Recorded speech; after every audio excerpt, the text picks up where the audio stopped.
पाटील जो काल हत्येचा प्रकार झाला नेमका काय प्रकार झाला आणि कशामुळे झाला आपल्याला काय समजतं? मी शेताकडे होतो, असं कळालं की त्यांचा आर्थिक याच्यामधून पैशाच्या देवाणघेवाणमधून झालेला आहे.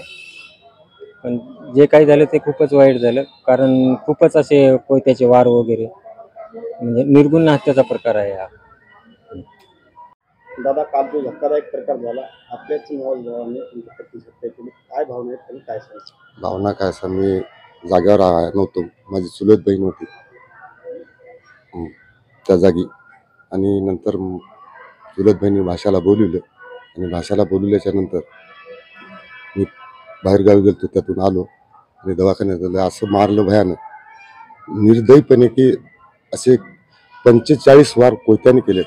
समजा असं कुठलंही कारण नसतावळे माझ्यावर विनाकारण आरोप माहिती साहेब मॅडमला लावणं, 1 लाख रुपये मजा करणार, मीच त्याला ऐकणं बियाणं घ्यायला 20,000 रुपये दिले तरी पण मला मागितले नाही. मी त्याला मावसभाऊ असल्यामुळे काय फरक पडायला, मला लेकरू बाळ नसल्यामुळे त्याने खाल्ले काय फरक पडायला म्हणून, तरी त्याने अशी निर्दयी हत्या केली. न अशी घटना न सांगण्याजोगी आहे. माझ्या प्रश्नासाठी एकच भावना आहे, त्याला फाशीची शिक्षा एवढी माझी प्रशासनाला कळकळीची विनंती आहे. कारण जे काल कोळगाव हद्दीमध्ये खुनाचा प्रकार झाला नेमका काय विषय होता आणि काय सांगतो? पोलीस स्टेशन तामसा हद्दीत ग्राम कोळगाव येथे मारुती विठ्ठलराव जाधव यांची पत्नी रेखाबाई विठ्ठलराव जाधव त्या शेतात काम करत असताना त्यांच्याच गावातील त्यांच्या पतीचा मावस भाऊ हा त्या ठिकाणी आला.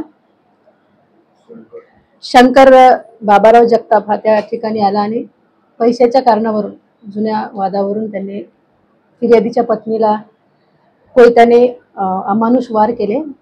त्या कोयत्याच्या वारमध्ये सदरची फिर्यादीची पत्नी ही गंभीर जखमी झाली आणि जखमी अवस्थेत नंतर नातेवाईकांनी तिला दवाखान्यात आणलं आणि उपचारादरम्यान ती मयत झाली. आपण पुढील प्रक्रिया काय करू? सदर प्रकरणात पोलीस स्टेशन तामसा येथे गुन्हा रजिस्टर नंबर 111 प्रमाणे गुन्हा दाखल असून कलम 103(1) 354 प्रमाणे गुन्हा दाखल केला, 352 प्रमाणे गुन्हा दाखल केला असून पुढील तपास आम्ही करत आहोत. सदर गुन्ह्यातला आरोपी आम्ही सकाळी ताब्यात घेऊन अटक केला आहे.